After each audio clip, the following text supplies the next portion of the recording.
deleted all my social medias. Now the only social media I have is my personal brand, and they are both over 100,000. There's a difference between being really good and great, literally just what's in here. 15 to 18 hours times 5 days a week. Even while being a full-time student, you can work more than 80 hours, which is double what normal people work. What would you do if you weren't afraid?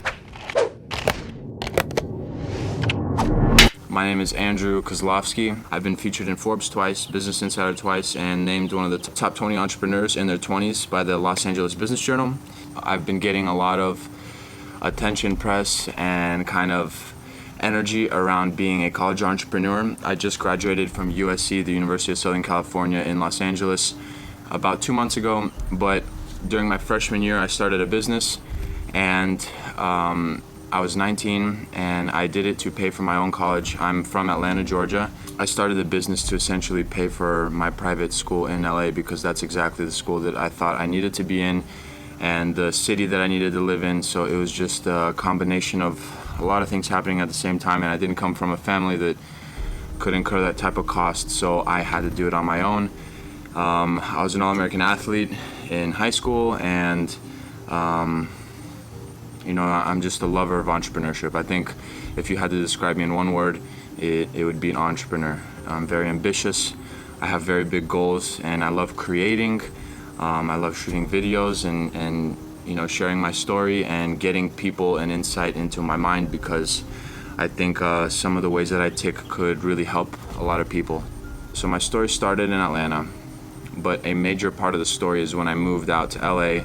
I still live in LA, and I'll always live in LA, but it just caused so many shifts. One thing I should say is with wealth, I massively look up to it, and it inspires me. So I know a lot of people can look at wealth and they get mad and they get angry and they say, oh, this guy cheated and this and that and the other. But for me, if I see someone wealthier than me, I'm like, God, I wonder what he did. I wonder how he thinks. I just want to get that insight into their minds. And so that was I was always like this. And then another thing is, I always wanted to be the man. I always wanted to be the guy. And I always had this curiosity of the winner mentality, and I really got to experiment with that throughout my life, but specifically with sports. So as a kid, I did all of the sports, and I always was priding myself on being like at the top of the class or the group, or always a starter. Even with swimming. And in swimming, one major lesson that I learned that changed my life forever was there's a difference between being really good and great. And when I had to take that hurdle, it was literally just what's in here. I had to spend the whole summer knowing how to cancel out negative thoughts, knowing how important positive thinking is, knowing how important visualization is. And it was just all of these mental lessons that I needed to be successful in life and as an entrepreneur. So I guess as a kid, I was an extremely deep thinker, had huge dreams, but I had no idea how I was going to get them, because I just saw something much bigger for my life. And, I did as early as I could. I didn't especially face that many adversities that I feel as though most kids my age didn't face. So, I suppose my parents got divorced when I was 6, and I'm an extremely sensitive person and very deep thinker, so that I was just like trying to understand that whole scenario, and that just kind of taught me that life is a bitch, and like some things are going to happen that you have absolutely zero control over. So it's the same in business, it's the same in sports, and but then in sports, like I said, I learned all of these life lessons on how to think properly and how powerful the mind is, and if you can conquer that, you can really conquer anything, in my opinion. So I guess all of these adversities, my biggest adversity was just overcoming my mind. And then once we were in tune, it was just, I really felt like I could do anything. And all of the goals that I've been accomplishing recently, I've been featured in Forbes twice, Business Insider twice, HuffPost, and named one of the top 20 entrepreneurs in their 20s by the LA Business Journal. I feel like all of those things have been accomplished simply because I expected them from myself. So I started my first business at 19, and my biggest lesson learned from that is never let anybody's negativity of life or a certain situation take that away from you going after that specific thing. So when I started the business, I didn't have anybody approve of the business, first of all. Let's just put it there. And what's worse is a lot of people were actually talking bad about the business, saying, how in the world are you gonna sell product through Instagram? So this is, mind you, 19. So this is, 3 to 4 years ago. And people they just couldn't understand how that was supposed to happen. But I had this whole vision. I was like, oh, I know exactly how this is gonna work. I know I'm gonna post these kind of pictures.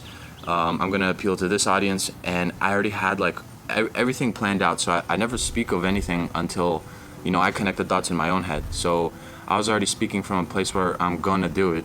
So what kind of opinions do you have, or what kind of advice? And everyone was just like, don't do it. Or people are like, you're gonna lose all your money, don't do it. People were saying, you're not experienced, you don't have enough money, which I didn't. I had $500 to my name, and I didn't have, like wealthy parents or rich parents or millionaire parents, whatever you wanna call it. So I was just faced with so much negativity just immediately. And if I listened to everybody in that moment, if I listened to every single like negative thought in that moment, they would have stripped me from all of the accomplishments I have now.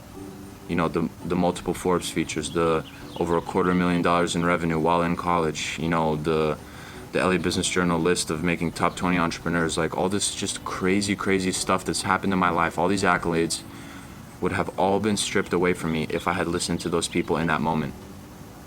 So for me, if I would have went back into that moment and I had listened to all of those people, that would just give me the worst regret of my life because of what I've been able to make of my life in this moment. So if I could just say one piece of advice or one lesson that all of you guys could take away from that is do not listen to negativity, especially if you really believe in what they're trying to put down. I didn't have anybody in that like mentor category where I could just be like, hey, where do I put like $200 or $500? Do I buy more inventory? Do I update the label? Do I do this and that? I never had that kind of guidance. I suppose my parents always helped me growing up, and they support me. They didn't support the idea in the beginning, but once they saw me sprinting with it, they of course had my back, and of course coaches molded me and taught me like what hard work is and all of those things. But just to say, like in entrepreneurship, I was really completely on my own when I started. So I didn't have anybody, and if anything, that put a chip on my shoulder, because I knew someone out there had a lot of people, had a lot of resources, and that's why I worked so much harder. My drive, yes, I've always had natural drive, and like I said, wealth inspires me. But how did I get that? I think I'm a big dreamer. I'm a very deep thinker. And when I think about life, or the life that I want to have, so let me just back up. I sat down when I was 18. I just graduated high school. I was an All-American athlete, but I wasn't going to swim in college. I was recruited by D1 schools, but I didn't see a future in swimming, so it stopped. So all of a sudden I had all this free time, and I was just like, okay, we're starting a new life. Let me take this piece of paper right here, and let me just write down what makes you happy, and what kind of life do you want. What kind of car do you want to drive? What city do you want to live in? How much money do you want to make? Like when people think of you, what kind of guy do you want to be? Do you want to be the smart guy, the strong guy, the rich guy, the really business savvy guy? What do you want in life? I put it all on a piece of paper, and then I was completely focused on what I needed to do with my life, how much money I needed to make, what my goals were, what kind of life I wanted. And then when you have that clarity of vision, it's just like, okay, I'm going here. I'm right here, and I had a long way to go, but it was just kind of like, all right, let's just start taking steps towards it. So if you want to be this guy, you need to own a business. You have to start a business. So then this just insane drive is just like, okay, I want to be a businessman. I want to be the biggest businessman. I want to be a billionaire businessman that brings $1 billion worth of value to the people. How do you do that? You develop products, services, whatever. But to do that, what do you need? You need experience, and you need money, and all these things. And I was like, okay, so I'm 19. Let's just start that experience timer to start rolling. So at 19, I was just like, okay, let's think of a really great idea that everybody needs. So I went through this 2 to 3 month phase of just coming up with business ideas, and I ended up finding one after the end of the 2-3 months that I could. Number one, I had a financial restriction of $500. So I had a lot of ideas that I just didn't have money to start, and it would be kind of interesting to actually go back and look at those business ideas. But so my ambition just comes from the clarity of what I want from my life. And when you have that clarity, when you have that direction, you just know exactly what you're supposed to do. And even though I have all these accomplishments, even though I'm making some money now, I'm still working harder than I did when I started. Or I don't even know if it's hard. It's probably the same, just as hard. But we're still working insane hours because my goals are so much bigger than where I am right now. So if you have bigger goals than where you are in the current moment, you need to work. Put in the work. Be smart about it. Really make an effort every single day. Like, do not relax. Don't drink. Don't hang out with your friends. Don't watch TV. Like, don't do any of that stuff. I cut out every single thing in my life when I had that clarity of goals. Didn't watch TV. Unplugged my TV. Deleted the Hulu, the Netflix, all the dating apps. Deleted all my social medias. Now the only social media I have is my personal brand, Andrew the Cause, and then my business page, Brains Power. And they are both over 100,000 because I just dropped all the bullshit and I just focused on my life. All right. I suppose my role models are anybody more successful than me. I think it would just be, I'm just that type of person. If you're more successful than me, if you make more money than me, I'm inspired by you, and I would love to learn from you, learn from your successes, learn from your mistakes. And so, like, in business, whenever I meet someone like that, I just have so many questions because I didn't have access to people like that growing up or where I'm from. So I really take advantage of that. So really, anybody more successful than me can be considered a role model. But did anyone push me into the entrepreneurial direction? Absolutely not. If anything, everyone pushed me away from the entrepreneurial direction because there's so much risk and only 1% make it and all these other things that everyone wants to push at you. But then if you so I went to a pretty good school, USC, but honestly, I would have had to drop out if I didn't have the business because I wouldn't be able to pay for it. But that's besides the point. I had with my college and my major, I had a pretty damn good, job lined up and salary. But for me, I never could wrap my head around. I come from a society where if you make 6 figures, that's considered good. And for me, I just never understood how driving a brand new leased Honda and a $200,000 house that you can't even live in because you're working all the time. I never understood how that could make someone happy. And I just wanted so much more from my life, and I wanted to travel, and I want to work extreme hours because I have insanely big dreams, but I also want a different lifestyle, and I knew that I would never be happy from the six-figure salary. And in my head, I'm like, I'm smart enough to, for sure, in a 10-year period, make more than $1 million. So if a person makes 6 figures, let's just say 100K, over 10 years, they're gonna make $1 million, correct? In my mind, I'm like, in a decade, with my drive, how smart I am, and just, I know who I am. I'm like, I can for sure do something, sell a business, start a business that can generate revenues or salaries or whatever the case is of way more than that. So automatically, I was just like, oh, it makes absolutely zero sense to me to do that because if I do this on my own, I'm gonna do way better. And that's just my way of thinking. I was making 6 figures, throughout college. So I already flipped it on its axis. It's like, oh, you want to make 6 figures after school plus a few years of experience so that you can work up the ladder. And in my mind, I'm like, okay, I kind of want to I want to make 6 figures in college right now at 19, just to ruffle a lot of feathers, just to show everybody that the way they're thinking is wrong. And 2 months after I started my first business, I had $1,000 in sales in a single day. And of course, every day wasn't like that, and I did end up making over 6 figures in my first full year of business, but it's just that way of reprogramming the way that you're thinking. How did I start a business? Starting a business is the easiest and the hardest part, I suppose. The easiest part because you're just opening the door into all of the work that's about to happen and all of the struggle and the ideas and the creative and the hard work and everything else. But it's the hardest because that's your step of commitment, and you're all in at that point. You're saying that I am going to pursue this idea. But looking back on the process, what advice would I give myself is you can't think too much about the start.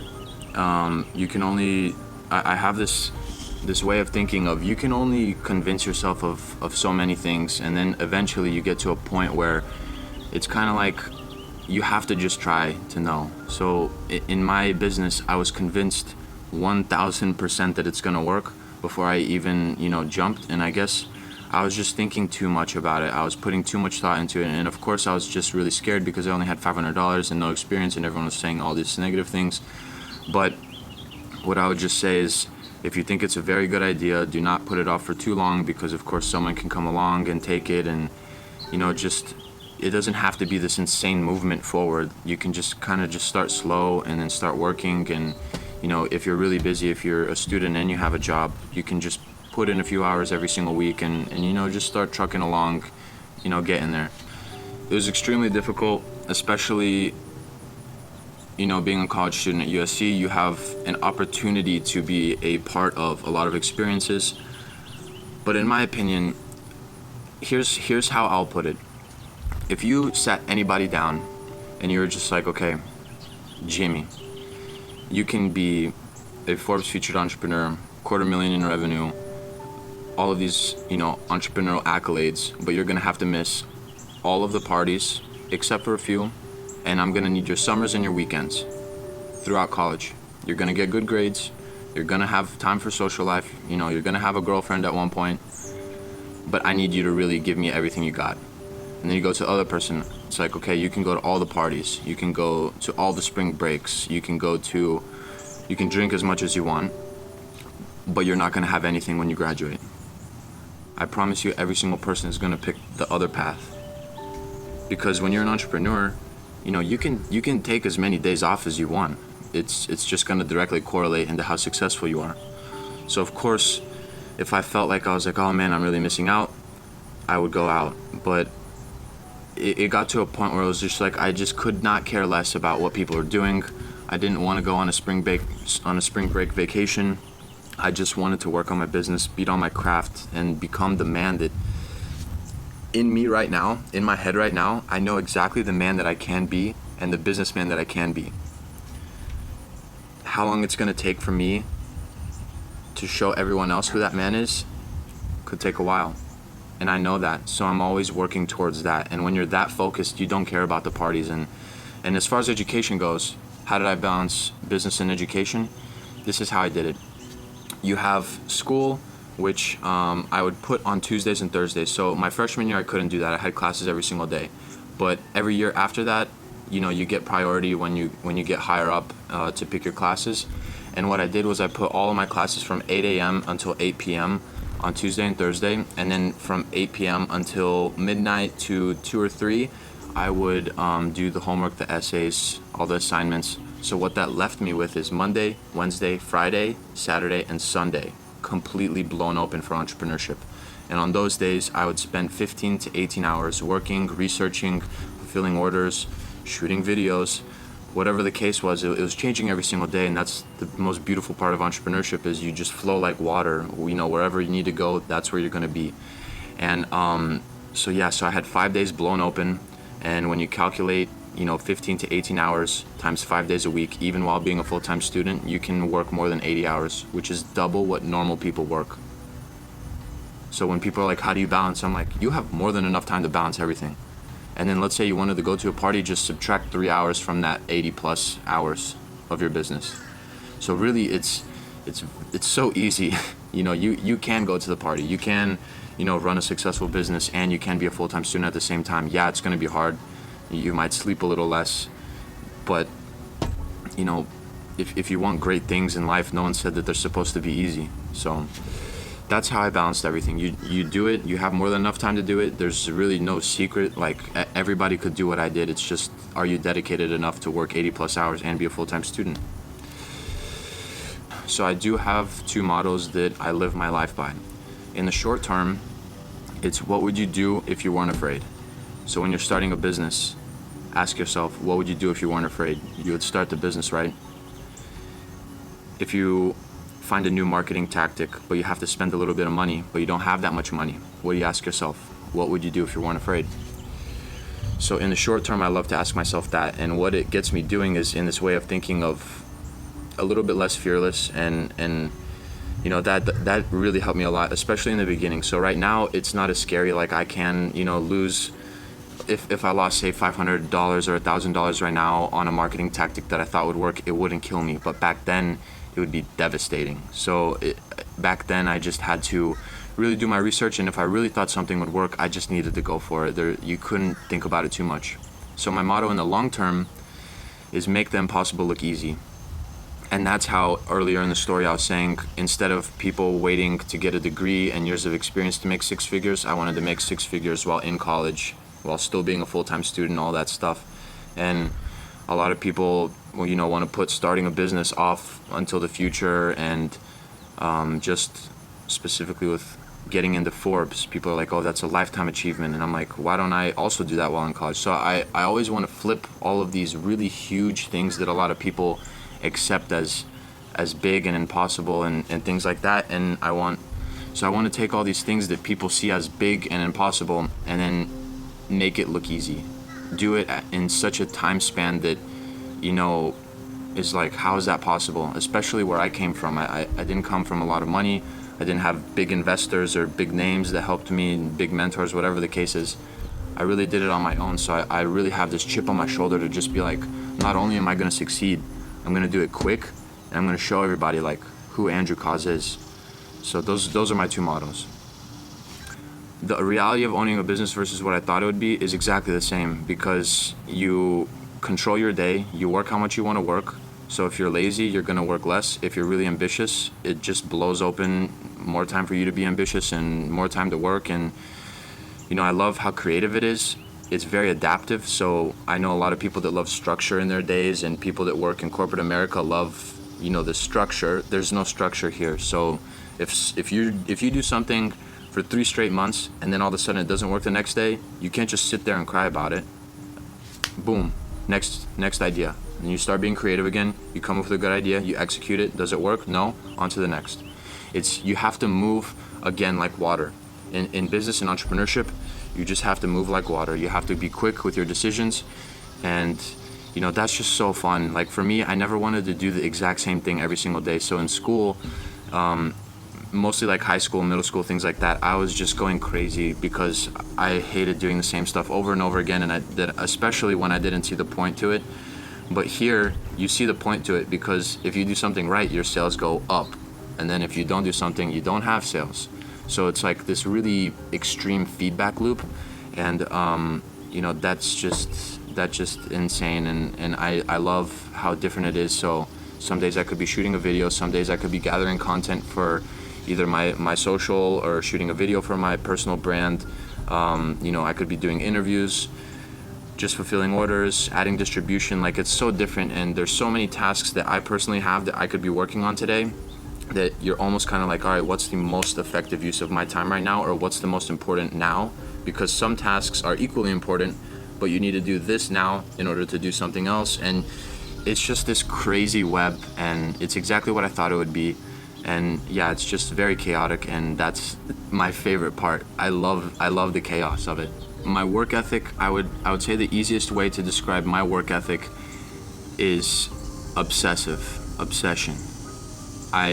If I have a goal, if I need to sit down today and write 2,000 emails, I will sit down, I'll wake up as early as I possibly can, and I'll get started. I'll get a coffee, and I'll just start going after it. And I'm not gonna pick my head up until I'm where I wanna be. That's just who I am. My work ethic is insane. If I need to go out this weekend and shoot 20 videos, that's what's gonna happen. If I need to make 20,000 in sales this month, it's gonna happen. It's really just, where am I going? And then like a laser, just going straight towards it. How many hours do I put in? I don't count my hours. You know, I don't work for someone, so I don't have to count my hours. The easiest way I can just say is I work all the time. So I wake up and I start working, and outside of, you know, eating and going to the gym for an hour, I'm always working. What is sleep like? So this is how my sleep works. I go to sleep around 1 to 2 a.m., but it really isn't like, oh, it's 2 a.m., I need to go to sleep. If I'm working on a task that I started at midnight and then at 2 I'm, almost done, but I'm not done, I'm not gonna go to sleep. I go to sleep when whatever I'm working on is done. So if I'm editing a video or writing, catching up on emails that I didn't get to during the day or fulfilling orders, it's not something like I need to go to sleep. So I work until I get my stuff done. Whatever time that is, I add 5 hours to. So if I go to sleep at 3, I'll wake up at 8. If I go to sleep at 1, I'm gonna wake up at 6. That's just the way I like to work. And social life, there are a few people that I really care about and that I want to spend time with, and that help me grow mentally, and they're positive and they have big dreams, and then we just feed off of each other. And that's the beautiful thing of being an ambitious person.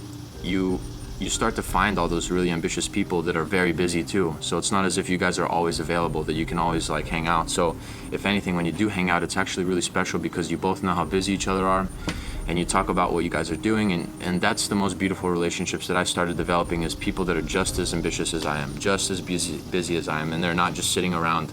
Because the people that just sit around, I've changed so much in the past 4 years. When I was in college and running this business and all of the stuff that I was able to do, I'm a completely different person, and I just don't have time for meaningless conversation anymore. Like, my mind needs to be stimulated, and I surround myself with people that really do that. So we make it work. People are busy, but we make it work. And downtime, I don't have downtime. I'm too young and too ambitious to have downtime right now. So I've been recognized by Forbes and many other places. And did I ever envision that? Absolutely. I would be lying if I was just like, oh, I never thought that this would happen. That would just be false. When I started the business, again, when I wrote down everything that I wanted in my life, everything that I expected from myself, I put a Forbes logo literally around this distance from my desk. So one hand length distance, I had a Forbes logo looking at me every single day while I worked, and I looked at it too. I had no idea how long it would take. I had no idea how to find the right relationship to, get that to happen. And then I got to a point where I was like, I really have a cool story here. I'm in college, generating 20 to 30 grand in revenues per month. I'm starting to get a little bit of press from other places. So I'm like, all right, let's just take our shot at Forbes. And started sending a couple cold emails. And, two guys out of the bunch that I emailed loved it. And 2 guys wrote different features on me. So, that's how that happened. So of course I envisioned it. And what does it mean to me? I mean, it means everything, because it's just validating my way of thinking and the way that I approach life. And, just if you work hard, it doesn't matter where you come from, your dreams become realities. And that is just, mind-blowing for me to be like 3.5 years ago when I started the business with nothing in Atlanta, Georgia. Now I'm living in LA. I have all of this press, I have all these revenues, and it was all just started from this idea and this chip on my shoulder of I just want to do something great with my life, and I want to be this guy. And then I just start taking these little baby steps, and then I start running, and it's just a beautiful story. And to be recognized by those places just validates everything that I've been doing. So it's a very humbling experience, and it means the world to me, to be honest. It just means the world. So for me right now, I have this thing called 1 million in 3 categories. I want 1 million in sales, because I've never touched a figure like that. Of course, I was able to touch 20 and 30K revenues while in college, but now I'm out of college, so I'm expecting much bigger things from me. So one thing as a businessman is you need to show the numbers if you want to make claims that you're really good. So one thing I want to do is really prove myself in that arena. And then also, I've been taking Instagram and YouTube seriously. On Instagram, while in college, I had over, I think, 130,000 followers. So I really want to get my Instagram following up to 1 million and get my YouTube following up to 1 million, because I've been putting out a lot of content that really helps entrepreneurs, telling my story, telling my experience, how I get press, how I approach different problems. One message that I would give everybody right now that I think would really hit home is I'm 22 years old, and I have shown over and over and over again that you cannot let anybody take you away from your dreams. I was 19, facing all of this negativity, and I came through it. I was stubborn enough to believe in my vision, in my ideas, in myself, and I went after it. And I went after it with a possessed mindset, ready to overcome any hurdle. I could have lost all my money, I would have still kept going. Everything could have not been working, I would have still been working for that one thing that worked. It was not a case of if I would succeed, it was just how long is it gonna take. I was just, there's this saying, you burn the ships. That's one of my favorite sayings, is because you can't just go into something and be like, oh, if stuff doesn't work out, I'm just gonna leave, I'm just gonna quit, this business idea. No. Like for me, it was, I came to LA, I had this big ambition of being this business guy and paying for school myself, and tuition was $69,000 a year, so it wasn't some easy task. So what I did is I just burned the ships. I was like, I'm here, I'm gonna make it work, I'm gonna figure it out, I'm gonna do everything that I need to do, and that's it. There's nothing else to talk about. Let's get it. So if I just had one thing, one piece of advice that I could give all of these viewers is, if you convince yourself that something is gonna work, you cannot let anybody else ruin that for you, because that's your problem then, because it was your choice to accept that as truth or not. So believe in yourself. I hope that my story just shows this kid that came from nothing, that faced a lot of hurdles and took a very hard path, but achieved a lot of great things because of it. And I hope that gives you comfort in doing the same, because it was the best decision of my life. And it would legitimately hurt me so much if anyone pushed me away from that, knowing what I know now and how big all of those things that I did are for my life, and how many doors that opened. Especially when you're young and you do things like I did, there's going to be a lot of people that help you on the way that you don't even expect or don't know or no one talks about. So you're going to get a lot more help than you think. Again, if I had listened to every single person in the beginning, when I was starting the business, when I was just a 19-year-old kid, when your mother, your best friends, your teachers, all these people around you were saying that you're not experienced, you don't have money, you need connections to do these type of things, you need all of this and that and the other. If I had listened to all of this and be like, oh, okay, yeah, I am too young, oh yeah, I don't have enough money, all this stuff, I would not be a Forbes featured entrepreneur right now. I would not have generated hundreds of thousands of dollars every single year starting at 19. I would not have been able to pay myself through USC, one of the top 5 entrepreneurship schools in the US. I would not, be in Forbes, Business Insider, like LA Business Journal, all of these things that are accolades for you as an entrepreneur, but represent a lot more than that, because they say, oh, this guy was able to accomplish all of these things at this early age. He has talent, he probably works hard, but oh, he came from nothing. Oh, he probably really works hard, and he probably really has a lot of talent. And it really says a lot more about you, your character. People want to work with you because they know what you overcome. So anybody wants a guy like that in their room, in that partnership. They want to work with people like that. So, don't look for easy ways. Never look for easy ways. If anything, always look for the hard way, because that's going to say so much more about you as a person, and it's going to make your story so much sweeter, so much more powerful. So don't look for the easy way. Cut out all the negativity and chase the impossible. I promise you, you won't regret it, and it's going to be the craziest ride of your life. I just want to thank the MulliganBrothers for doing this video. You guys do amazing stuff. I hope I was able to, say something inspirational or motivational in this. And I really hope this impacts someone to take action instead of, falling victim to someone else's negativity. Thank you, guys.